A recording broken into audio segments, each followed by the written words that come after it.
but at the level of the implementation to the lowest level, at the level of the grassroots, developing the index served that purpose in terms of trying to create a kind of a spur of competition among the states in gauging the progress that different states have achieved in the different goals.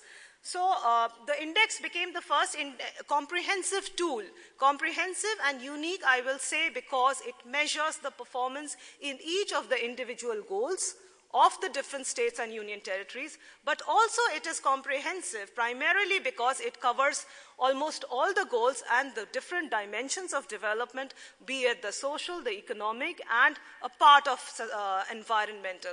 Well, it had its limitations in terms of it could not cover the goals of sustainable production and consumption, which is Goal 12, Goal 13, climate action, and Goal 14, which is life above water, life underwater.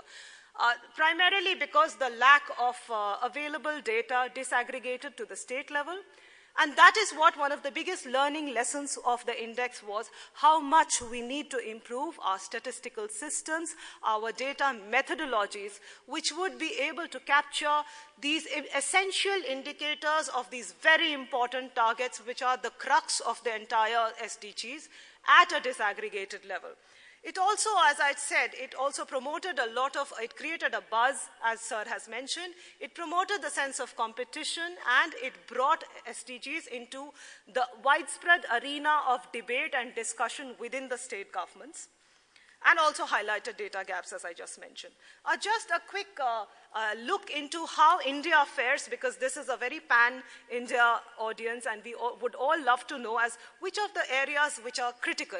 It is very intuitive, and we can all understand as to Goal 2, if you can see. So the classification is given below in terms of how we classified in terms of scores.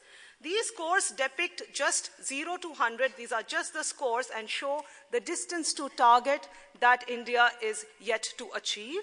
And as you can see, Goal 2, nutrition, we all know for sure that the level of nutrition, of stunting, wasting, anemia prevalent in India is far more than the developed part of this world.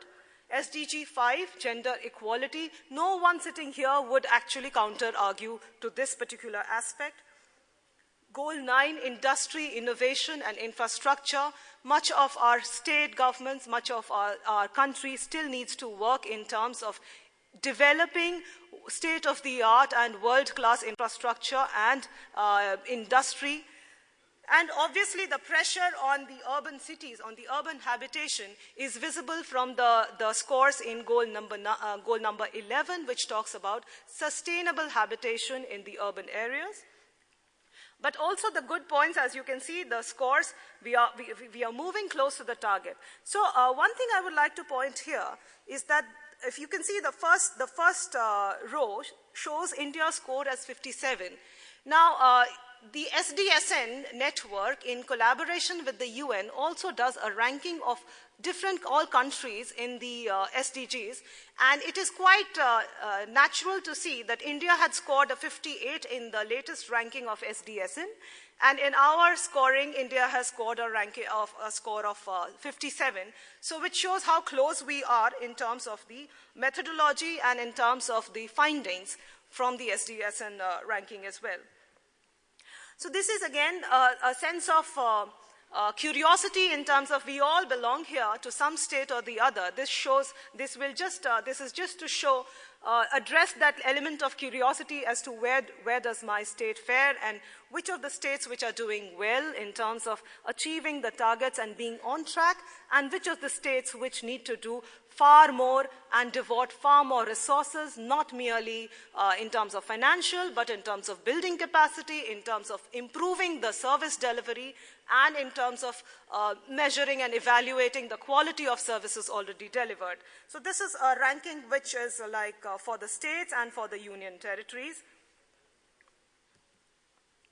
Again, a graphical representation of that. The red aspects will obviously show the states which are still not on track and which need to focus on their policy making and policy implementation at a far more converged level and with synchronization between the different departments. Just a quick data analytics in terms of the findings. Now you can see the goals on track. The goals on track, and this shows the percentage of states which are in the green category, which are the front runners. Achievers are very few, the blue. And then the performers, which are in the yellow, and in red, we call them aspirants because they need to really aspire in terms of putting more focus in these respective goals. So some of the findings are in front of you, and I would not like to go into much of a reading from the slides because it is quite evident over there. Yeah, obviously some things like you can see the Aadhaar, which is worldwide acknowledged as the world's biggest biometric citizen identity system, and this has been narrated through a host of services which are being delivered through Aadhaar seeding, not merely the direct benefit transfer, but apart from that, a host of government delivery systems are through Aadhaar. So this improves the country's positioning in Goals 16, apart from many other things which are detailed in the report. But what I would like to focus attention is the goals which demand attention. Now, as I had mentioned a couple of minutes back, the goals which actually require attention are very glaring in terms of red: nutrition, gender, industry, innovation and infrastructure, and sustainable urban habitation. So some of the findings from the report and the data analytics are in front of you.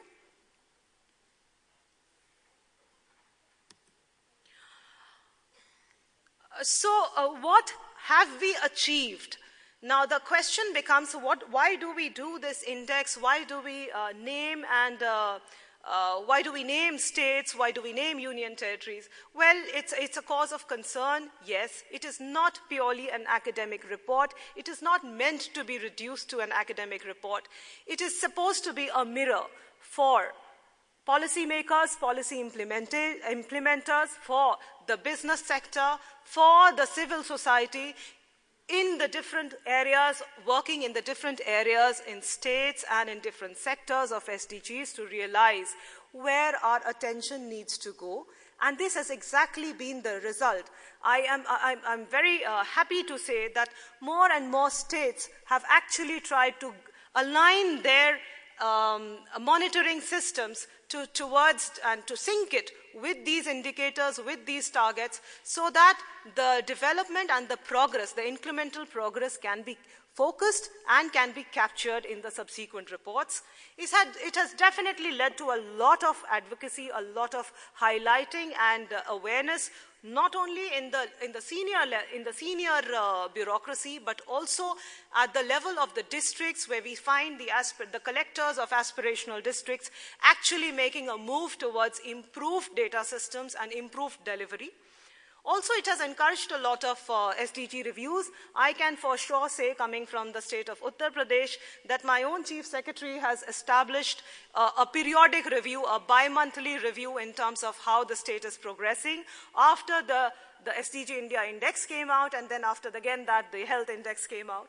So the periodic reviews at senior levels does ensure some kind of a policy focus and improved focus in the delivery of services, which will definitely lead to an improved outcomes as well. Efforts to institutionalize and localize the SDGs has happened in quite a few states. I have mentioned some of the states. Please do not target me if I have left out some of the states here, because again, we are in the process of getting the updates from states in our periodic reviews and our workshops. And campaigns, yes. So campaigns have taken place. Some of the states which have fared very well did resort to a public campaigning system and an IEC, whereby they showcase the progress they have made and the ranks they have achieved. So this kind of awareness amongst the policymakers, amongst the leaders, amongst the people who are working in different sections of the society is what we intend, and that is what we are trying to achieve. The way forward, nobody can deny that the data and the coverage of data, the periodicity of data, the availability of disaggregated data, not merely up to the state level, but by sections of society, by gender, by different categories. That is the key to the leaving no one behind principle of SDGs, and we would definitely request through this forum, we would request Ministry of Statistics and Program Implementation, the RGI, for trying to build in as much as possible disaggregated data, disaggregated by communities, by gender, by region, by ethnicity, so that the essence is that we do not leave the marginalized behind, and we are able to achieve the entire ambition of inclusive growth. Again, higher frequency data, the need to develop data which is available on real time. That is what we are aiming to achieve. Now, there are indices like the ease of doing business, where the monitoring is done on a real-time basis. But these are there are social sectors also inbuilt in the SDGs, where we realize that getting a real-time data will actually not have much of an impact in the field. However, we need to improve the frequency of data, for which we have to rely on innovative methods, on the use of technology through very many mechanisms in terms of developing an alternative yet official source of data, which has better periodicity. Capacity building, again, one of the biggest issues in the states. So we are conceptualizing training modules, uniform training modules, which are being developed with the partnership of United Nations, with the partnership of MOSPI, for trying to customize this entire national indicator framework into the state indicator framework, but not merely limiting to indicators in terms of developing the efficacy of the implementation structures, the ownership and the active role and the participation of the community and the civil society in terms of improving the capacities both for monitoring, implementation, and qualitative evaluation. Data analytics is one of the big areas, and this is where the SDG India dashboard, which has been launched today, which will help each one of the stakeholders working in different areas, whether it is the government, whether it is the think tanks or the research areas or the civil society, to understand and analyze the data in terms of which are the key areas which need focus. And obviously the reviews, when we have these outcomes, naturally it will culminate in good reviews where we present our voluntary national review in the UN headquarters in New York next year in July. And that is what we are aiming to present, that India has not only played a key role during the formulation and negotiation stage of SDGs in the pre-2015 era, but also in the post-2015 era of implementation, formalization, and achievement. I end with a quote from the Honorable Prime Minister. Sustainable development of 1/6 of humanity will be of great consequence to the world and our beautiful planet. It will be a world of fewer challenges and greater hope, and more confident of its success. Thank you so much.